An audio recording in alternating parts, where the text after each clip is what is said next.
ശബരിമലയിലെ ഭഗവാന്റെ സ്വർണം കടത്തിയ ഉണ്ണികൃഷ്ണൻ പോറ്റിയെ പോറ്റുന്ന അവതാരങ്ങളാരെന്ന് ഹിന്ദു ഐക്യവേദി.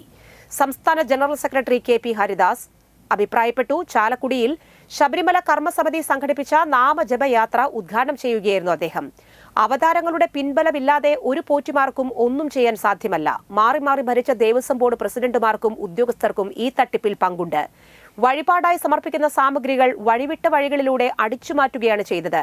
എല്ലാ ദേവസ്വം ബോർഡുകളുടെയും കീഴിലുള്ള ക്ഷേത്രങ്ങളുടെ സ്ഥിതി ഇതാണ്. യുവതീ പ്രവേശനത്തിന്റെ മറവിൽ ശബരിമലയിൽ അഴിഞ്ഞാട്ടമാണ് അരങ്ങൊരുക്കിയത്. ഇവരും ഇവരുടെ ശിങ്കിടികളുമാണ് ഇപ്പോഴത്തെ തട്ടിപ്പിന് പിന്നിൽ. കാക്കാൻ ഏൽപ്പിച്ചവർ കക്കാൻ കയറിയ കാഴ്ചയാണിത്. ദേവസ്വം ബോർഡ് തന്നെ ഇതിന്റെ കേസിൽ പ്രതിയാക്കപ്പെട്ടിരിക്കുന്നു എന്നത് ഞെട്ടിപ്പിക്കുന്നതാണ്. പ്രതിയാക്കപ്പെട്ട ദേവസ്വം ബോർഡിന് ഒരു നിമിഷം പോലും അധികാരത്തിൽ തുടരാൻ അർഹതയില്ല. എത്രയും വേഗം രാജി സമർപ്പിക്കണമെന്നും CBI അന്വേഷിക്കണമെന്നും അദ്ദേഹം പറഞ്ഞു. ശബരിമല കർമ്മസമിതിയുടെ നേതൃത്വത്തിൽ നാമജപ യാത്ര നടത്തി ദേവസ്വം ബോർഡിന്റെ സ്വർണ്ണക്കൊള്ളയിൽ പ്രതിഷേധിച്ച് കണ്ണമ്പുഴ പരിസരത്ത് നിന്ന് ആരംഭിച്ചു. ട്രാംവേ റോഡിൽ സമാപിച്ചു.